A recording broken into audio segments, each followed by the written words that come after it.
Hey everyone, Ben the Bar Guy back with another video to help you make better drinks. And today is part 3 of Learn Hundreds of Cocktail Recipes Fast. This is the stirred drink version. If you haven't seen the first version, part 1 or part 2, we discussed how basic root specs create your knowledge of many drinks, which we do in part 2 for all the citrus and shaken up drinks. And now in part 3, doing stirred drinks, stirred up and down. If you're ready, grab a jigger and a cocktail. Let's make better drinks.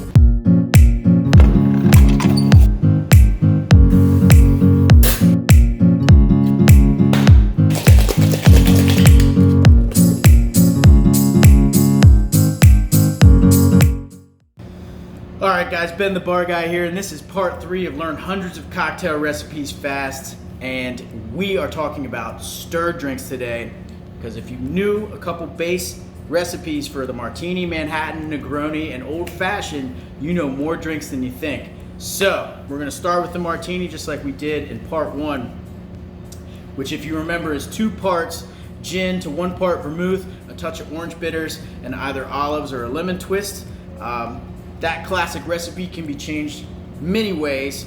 The first is by making it equal parts, so making it 1.5 to 1.5, or you also can change out the vermouths.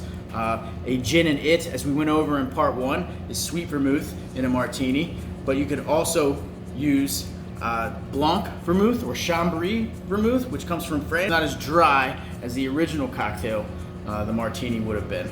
We also went over the Martinis, which used maraschino as a sweetening agent inside of the vermouth portion of the cocktail.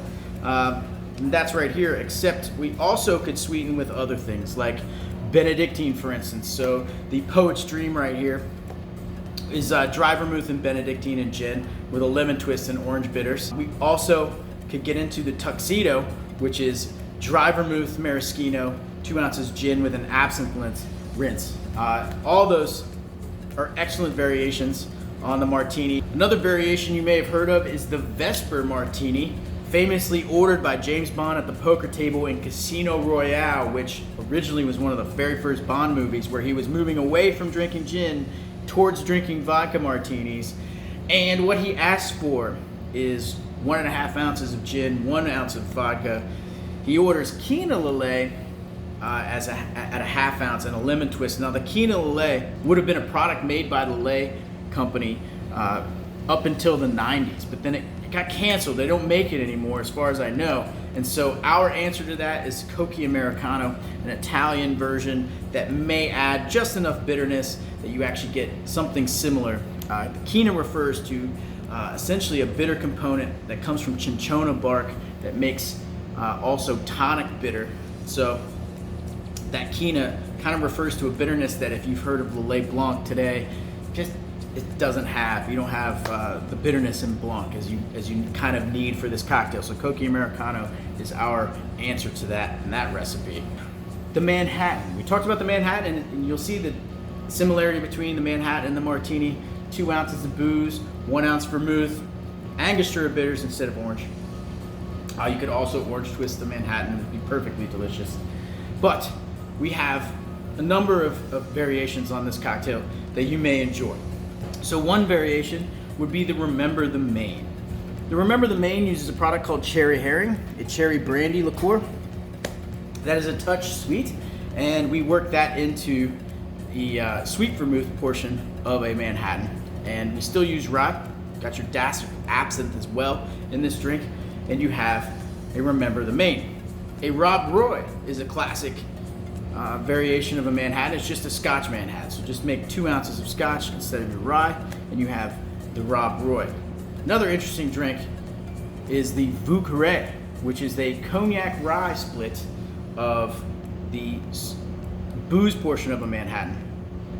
But then you also are using 1 ounce of sweet vermouth, a little bit of Benedictine to rinse the glass, and an orange twist and a dash of Peychaud's bitters. We like to also add a dash of Angot, kind of split the Peychaud's bitters in half. That cocktail comes from New Orleans and is a classic based off the name the French call the French Quarter. They don't call it the French Quarter, they call it the Old Square, the Vouqueret.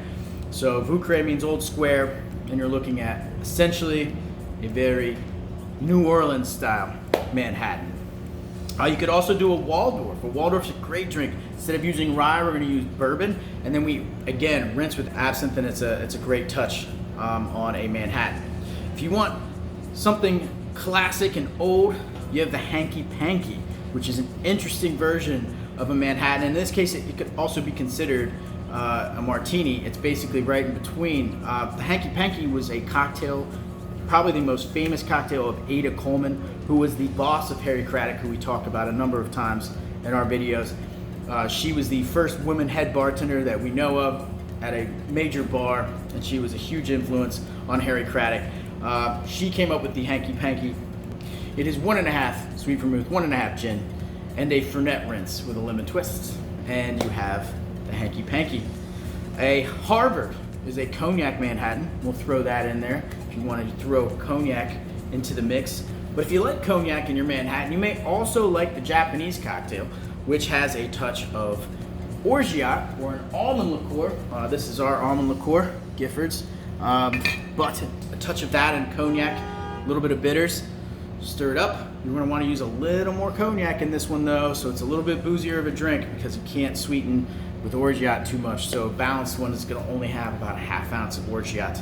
And that is called the Japanese cocktail because the Japanese diplomatic mission came to New York, and the famous bartender who wrote the very first cocktail book, Jerry Thomas, served them and came up with the Japanese cocktail for them. It has no Japanese ingredients. It's not linked to Japan in any real cultural way. It's just that the Japanese diplomatic mission that came to New York in the 1800s loved the drink. So that's where it gets its name. One more Manhattan variation for you is called the La Louisiane. I love this drink because I love Benedictine. And again, we mentioned Benedictine a couple times, but if you don't know, it's essentially monk juice. The Benedictine monks in France make it.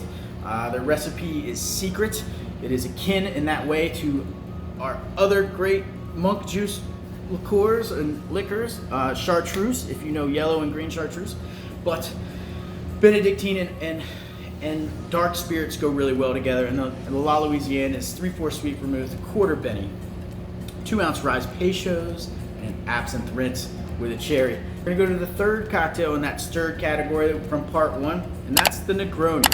And as you know, the classic Negroni is 1-1-1, 3 ounces, just like the Manhattan and Martini.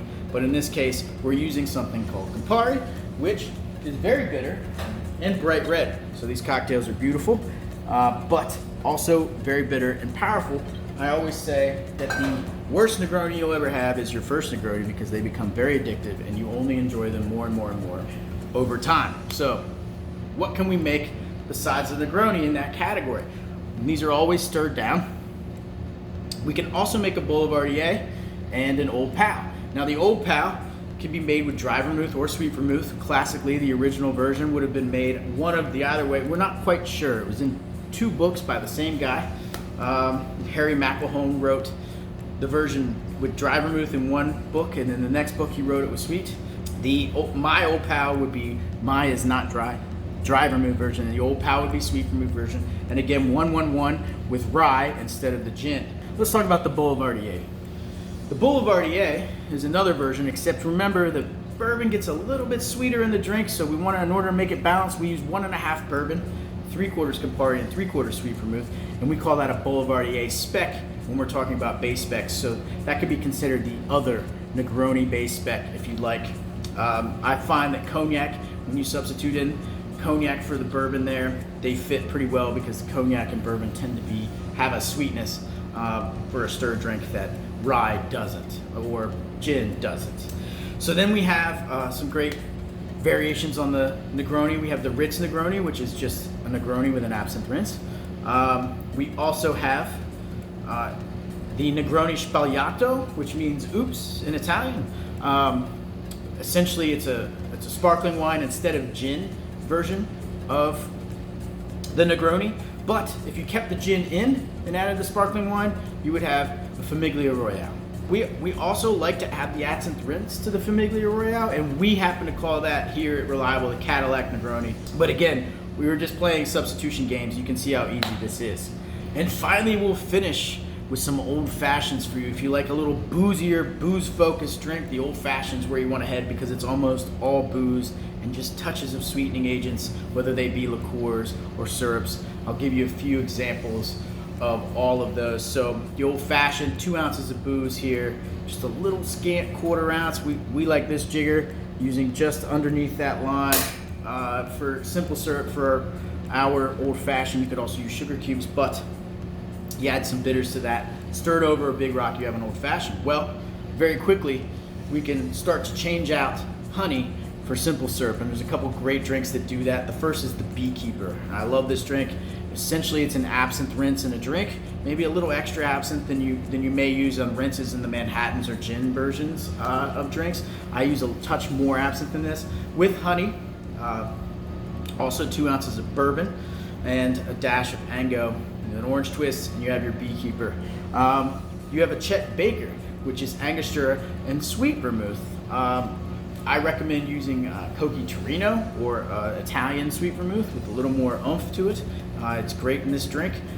That is an excellent cocktail with aged rum instead of bourbon. If you wanted to make a Scotch old fashioned, you certainly could. A couple variations with Scotch that I like are the Choker, which is Scotch old fashioned, but you add an absinthe rinse. I also am a fan of Benedictine and a touch of honey, which go very well together, and Scotch. We call that the short walk home here at Reliable Tavern, and that has a touch of Angostura bitters as well. If you liked the Chet Baker, just a touch of sweet vermouth to sweeten your old fashioned, the Home on the Range. The Home on the Range sweetens, instead of with honey, with Cointreau, a touch of Cochi Torino, and 2 ounces bourbon, Angostura, and an orange twist.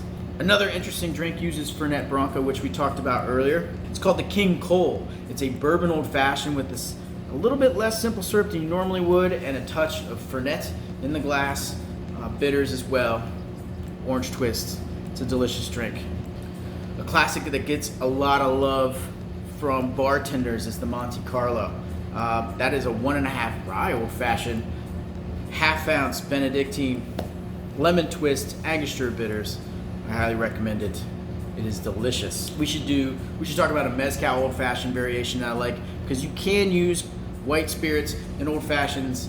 It's not that crazy, but I like the clear spirits to have a little bit of flavor and oomph.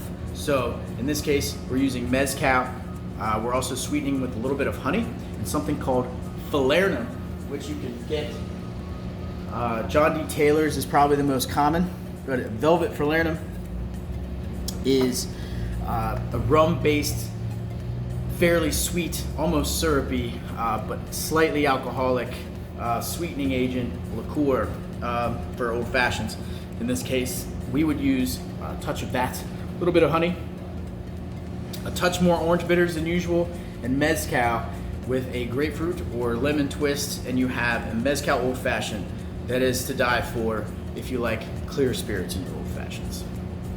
So as you guys can see, all of these recipes that you've just learned are from learning a base spec and understanding how each one of these is balanced roughly, and then making simple substitutions so that you can impress people at home and find what you like and really nail down what's great in cocktails. So if you enjoy the video, please subscribe.